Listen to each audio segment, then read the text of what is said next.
दोस्तों, माँ दुर्गा के 9 रूपों के कार्यों का वर्णन इस प्रकार है। किसी व्यक्ति का अस्तित्व जीवन समय के 3 आयामों में फैला हुआ है। अतीत, वर्तमान और भविष्य। किसी व्यक्ति के अस्तित्व को शुद्ध करने के लिए माँ देवी दुर्गा अपने पहले 3 रूप शैलपुत्री, ब्रह्मचारिणी और चंद्रघंटा लेती हैं और अपने अगले 3 रूप कुष्मांडा, स्कंद माता और कात्यायनी को किसी व्यक्ति के वर्तमान को शुद्ध करने के लिए लेती है। वह किसी व्यक्ति के भविष्य को शुद्ध करने के लिए अपने अंतिम 3 रूप कालरात्रि, महागौरी और सिद्धिदात्री लेती हैं। इस प्रकार व्यक्ति का संपूर्ण अस्तित्व पवित्र हो जाता है। हमारा अतीत मुख्य रूप से 3 चीज़ों से बना है। पहला, बाहरी दुनिया के बारे में हमारे पास जो यादें हैं। हमने अतीत में जो कुछ भी अनुभव किया है उसकी यादें हमारे पास हैं, लेकिन माँ देवी दुर्गा के शैलपुत्री में कोई यादें नहीं हैं। जिस तरह एक शैल चट्टान की कोई यादें नहीं हैं, इसके बजाय वह भक्तों की यादों को साफ करने का काम करती हैं। बुरी यादें जैसे चोट, धोखे आदि की यादें व्यक्ति के लिए दुर्भाग्य लेकर आती हैं, इसलिए उन्हें बदल देना चाहिए।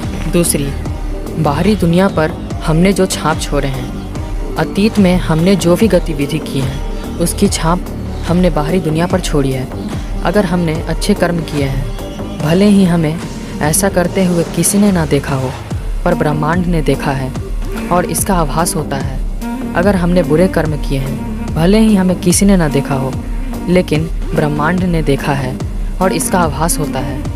माँ देवी दुर्गा अपने ब्रह्मचारिणी रूप में बाहरी दुनिया से पूरी तरह से अलग हैं। वह बाहरी दुनिया पर अपने वजूद की कोई छाप नहीं छोड़ती। इसके बजाय वह बाहरी दुनिया पर हमारे द्वारा छोड़ी गई छापों को साफ करने का काम करती हैं। बुरे कर्मों के संस्कार हमारे लिए दुर्भाग्य लाते हैं, इसलिए उन्हें बदलने की ज़रूरत है। हमारा स्वभाव, हम सभी का स्वभाव अद्वितीय होता है। 2 अलग अलग लोग एक स्थिति पर 2 अलग अलग तरीक़ों से प्रतिक्रिया देते हैं। हमारी प्रकृति हमारी चंद्र राशि पर शासित होती है। माँ देवी दुर्गा अपने चंद्रघंटा रूप में चंद्रमा द्वारा शासित नहीं होती। उसका एकमात्र स्वभाव हमारे स्वभाव को शुद्ध करना होता है। वर्तमान की शुद्धि। हमारा वर्तमान 3 चीज़ों से बना है। पहला, सूचनाओं का विषय। हम बाहरी दुनिया से विभिन्न रूपों में सूचनाएं प्राप्त करते हैं। प्रकाश की किरणें हमें वस्तुओं के रंग और रूप दिखलाती हैं। ध्वनियों की तरंगें हमें वस्तुओं की आवाज़ बताती हैं। गंध के कारण हमें वस्तुओं की गंध आदि मिलती हैं। यह जानकारी हमारे होने के तरीके को प्रभावित करती हैं, इसलिए इसे शुद्ध करना आवश्यक है। माँ देवी दुर्गा कुष्मांडा नकारात्मक सूचनाओं के ब्लैक होल की तरह काम करती हैं। वह हम पर पेश की जा रही सभी नकारात्मक सूचनाओं को अवशोषित कर लेती हैं। दूसरा, हमारी इंद्रियों द्वारा संसाधित की जा रही सभी जानकारी। कभी कभी हमें अच्छी जानकारी मिलती है, लेकिन हमारी इंद्रियां इसे गलत समझती हैं।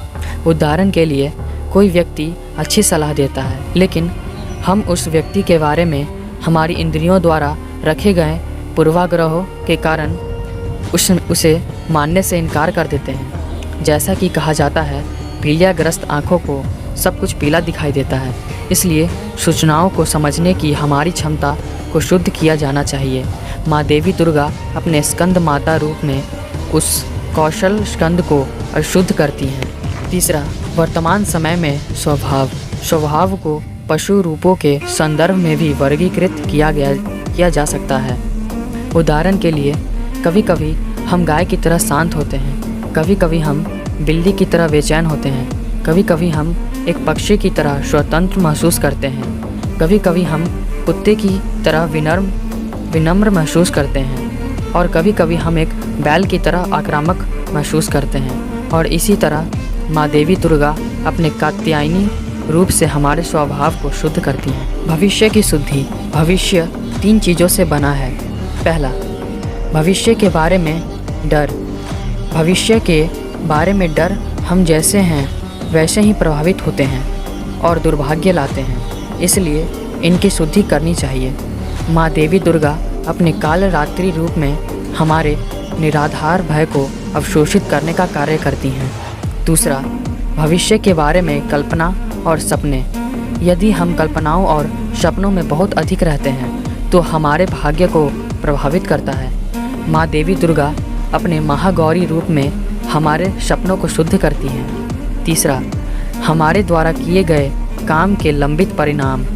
कभी कभी हम सभी काम पूरी तरह से करते हैं, लेकिन जब परिणाम आने का समय आता है तो चीज़ें गलत हो जाती हैं।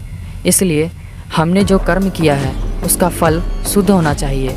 माँ देवी दुर्गा अपने सिद्धिदात्री रूप में हमारे भविष्य के उस हिस्से को शुद्ध करती हैं। हरे राम।